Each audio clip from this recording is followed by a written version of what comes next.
자, 21번 보겠습니다. 밑줄 친 The tree was cut in the middle. 이 다음 글에서 의미하는 바로 가장 적절한 것은 그랬네요. 함축음이 추론이죠. 함축음이 추론은 밑줄 그어진 부분이 약간 추상적인 그런 의미를 갖는 구문인데 그 구절은 일단 그냥 해석해서는 잘 모르고요. 전체적인 글을 보고 주제를 파악하면 또 쉽게 풀릴 수 있는 그런 문제입니다. 일단 첫 문장부터 한번 보도록 하겠습니다. 자, the unity of science and philosophy in the old classical sense was perhaps best described by the famous tree of Descartes. The unity, 통합이죠. 과학과 철학의 통합이네요. 오래된 고전적인 의미에서 과학과 철학의 통합은 아마도 가장 잘 묘사되었을 것입니다. 그 유명한 데카르트의 나무에 의해서. 유명한 데카르트의 나무에 의하면 일단 전통적인 개념에서 과학과 철학이 통합되어 있음을 보여준다라는 얘기가 되겠죠. 자, 즉 그 나무에 이제 생김새가 나오네요. The roots of this tree corresponded to metaphysics, the intelligible principles, the trunk to physics, statements of intermediate generality, and the branches and fruit to what we would call applied science. 일단 여기 보자. 이 나무의 뿌리들은요, 일치했습니다. 무엇과 일치했냐면 형이상학과 일치했네요. 이 형이상학은요, 이해할 수 있는 원칙들이래요. 자, 그리고 컴머가 찍혔네요. 컴머는 크게, 컴머가 알려주는 두 가지 단서가 크게 두 가지예요. 첫 번째가 뭐냐면 병렬구조, 두 번째가 수식구조. 얘는 뒤에 and라는 등위 접속사 보이죠? 병렬구조다라는 걸 보여주네요. 그래서 the trunk to physics는 the trunk, 지금 여기 corresponded가 숨어 있는 거죠. The trunk corresponded to physics. 자, 이렇게요. 자, 나무의 몸통은 물리학과 일치했습니다. 라는 말이죠. 자, 이 물리학이라고 하는 건 중간 정도의 일반성에 대한 그런 진술들이네요. And, 그리고 the branches and fruit. 자, 나뭇가지들과 과일들은 역시 마찬가지 corresponded to what we would call applied science. 우리가 현재 응용과학이라고 부르게 될 것, 그것과 일치했습니다. 라고 하네요. 자, 일단 데카르트의 그 유명한 나무, 이거 모양을 한번 그려보면 나무가 아래 뿌리가 이렇게 있겠죠. 그런데 이 나무의 뿌리는 형이상학. 그렇죠? 이 형이상학은 뭔가 이해할 만한 그런 원칙들, 이해할 수 있을 만한 그런 원칙들. 그 다음 이 나무의 몸통. 나무의 몸통은 물리학. 물리학은요, 중간 정도 되는 그런 일반성에 대한 언급들. 오케이? 자, 그리고 이 나무에 나뭇가지들이 이렇게 있고 열매들이 이렇게 맺히겠네요. 그런데 이 나뭇가지와 이 열매들은 우리가 현재 응용과학이라고 부를 것들. 오케이? 이거요. 이렇게 데카르트의 나무가 완성이 되네요. 자, he regarded the whole system of science and philosophy as we today regard science alone 했네요. 그는 여겼습니다. 전체 시스템을요. 무엇과 무엇에?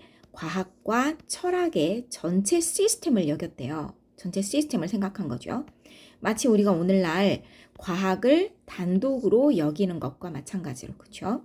그래서 우리가 오늘날 과학을 단독으로 여기는 것처럼 그때 그 당시에 그는 과학과 철학을 전체 시스템으로 봤다라는 거예요. 아래 나와 있는 형이상학은 결국 무엇이다? 철학이네요. 그렇죠? 그래서 데카르트는 지금 아래 나와 있는 이 철학과 그 다음에 이 몸통에 해당하는 물리학 그리고 응용과학 이 전체를 전체적인 하나의 시스템으로 보았다라는 얘기예요. 자, 그래서 하면서 세마이콜론 들어가네요. He felt that the metaphysical principles were ultimately justified by their fruits, not merely by their self-evidence. 자, 그래서 그는 느꼈습니다. 뭐라고 느꼈냐? 형이상학적인 원리들은 궁극적으로 정당화된다라고 느꼈네요. 무엇에 의해서? 그것들의 열매들에 의해서요. 그저 단지 그것들의 자명함에 의해서뿐만 아니라. 자, 아래 나와 있는 이 형이상학이요. 이 형이상학적인 원칙들은 무엇에 의해서 정당했다? 이 열매들에 의해서 정당성이 확보되었다라는 거네요. 오케이? 왜냐하면 이건 하나의 나무니까요. 그래서 그 뿌리가 정당하려면 그 열매에 의해서 판단이 된다라는 거죠. 그래서 그 열매에 의해서 뿌리의 정당성이 확보가 된다. 지금 이 얘기인 거예요. What we today call applied science consisted for him not only in mechanics but also in medicine and ethics. 자, 오늘날 우리가 응용과학이라고 부르는 것. 이것은 consist in이죠. 무엇으로 이루어져 있다라는 말이고요. Not only A but also B 구문도 보이네요. A뿐만 아니라 B도. 그래서 그에게 있어. 그러니까 오늘날에 우리가 응용과학이라고 부르는 것, 이것은 그에게 있어서는 역학으로뿐만 아니라 의학과 윤리학으로도 이루어져 있었습니다. 이렇게요. 그래서 그가 얘기하는 그 당시에 데카르트 시대의 이 과학이라고 하는 것은 철학, 그리고 과학, 물리학, 그리고 응용과학, 이것들이 하나의 덩어리, 큰 시스템, 전체적인 시스템으로 돌아가는 것이 이제 이때 당시의 과학의 개념이었다라는 얘기고, 이때 응용과학은 현재 역학에 국한되는 게 아니라 역학뿐만 아니라 의학이나 윤리학도 응용과학의 범주 안에 들어가 있었다, 이런 말이네요. 훨씬 더 크고 넓었죠.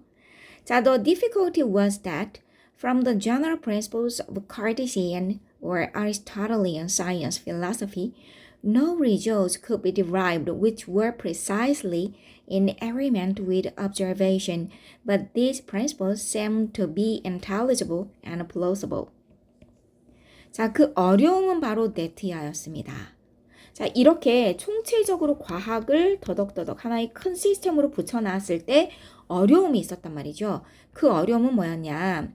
자, 이렇게 데카르트의 또는 아리스토텔레스의 과학 철학, 즉 과학과 철학이 하나의 총체적인 시스템으로 붙어있는 이것의 일반적인 원리로부터는 어쨌냐? 그 어떤 결과도 도출될 수가 없었어요. 자, 그리고 이제 위치 이하가 뒤로 가 있네요. 원래는 주어를 수식하던 위치 이하였는데 주어가 너무 길어지니까 수식어는 뒤로 던져진 형태라고 보면 되겠습니다. 위치 이하는 results를 수식합니다. 자, 그래서 관찰과 정확하게 일치하는 그 어떤 결과도 도출될 수 없다라는 사실이 어쨌다? 어려움이었다라는 거죠. 그렇지만 이러한 원칙들은 어쨌습니다. 뭔가 이해할 만하고 설득력이 있는 것처럼 보였습니다. 이렇게 되네요. 자, 과학과 철학 이렇게 붙어있는 이 총체적인 이 그림은요. 그때 당시에 이 관찰과 일치하는 그 어떤 결과도 낼 수가 없었다는 거예요. 그렇죠? 그렇지만 아래 나와 있는 뿌리에 해당하는 이것은요. 아래 뿌리는요. 이런 원칙들은요. 이해할 만하고 또 설득력이 있었다는 거죠. 이해할 만하고 설득력이 있었지만 열매는 없었다라는 거예요. 철학으로부터 시작을 했을 때, 즉 형이상학으로부터 그 뿌리를 잡았을 때는 결과가 도출될 수가 없었다는 거예요. 관찰과 일치할 수 있는 어떤 결과가 없었다는 거죠. 그렇지만 전체적인 것은 어쨌든 뭔가 이해할 만하고 설득력이 있기는 했다. 이런 원칙들은. 오케이, 계속. 그래서 어쨌냐? 그래서 The tree was cut in the middle. 그 나무는 중간에서 잘렸습니다. 자, 이제 데카르트가 생각했을 때 이 뿌리는 정당성을 인정받는 것이 무엇이다? 바로 열매인데 얘가 정당성을 인정받으려면 열매가 나와야 되는데 이 아래 나와 있는 형이상학에서는 관찰과 일치하는 그 어떤 결과가 도출될 수 없기 때문에 결과가 나오질 않는다. 그러면 어찌해야 된다? 나무를 잘라야 한다. 나무를 잘라서 물리학부터 시작을 해야 결과가 나올 수 있다. 왜냐하면 물리학은 중간 정도의 일반성에 대한 언급들이기 때문에 일반화로 인해서 열매들이 충분히 나올 수 있죠. 그렇죠? 일반성에 의해서. 하지만 형이상학은 그냥 이해의 영역, 설득의 영역이기 때문에 이것이 관찰과 어떻게 일치하는 그런 결과들은 얻어낼 수가 없었으므로 결과를 도출하기 위해서는 할 수 없이 나무가 중간에서 잘려야 했다라는 말이네요. For the derivation of technical results, it was necessary to start from the physical principles in the trunk. 그래서 기술적인 결과들의 도출을 위해서는요. to 이하가 필수적이었어요. 이 to 가주어 진주어 구문이죠. 자, 어디서 시작하는 거죠? 이 나무 몸통의 물리적 그런 원칙들로부터 시작하는 것이 필수적이었습니다. 여기서부터 시작을 해야 열매가 나올 수 있으니까요.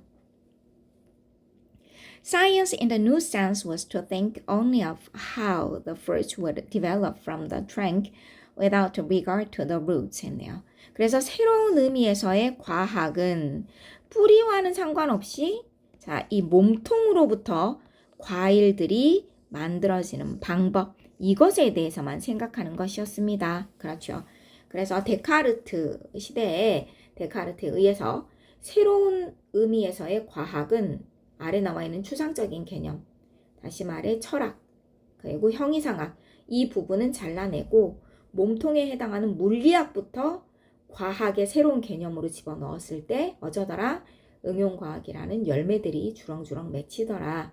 그래서 데카르트가 나무를 중간에서 잘랐다.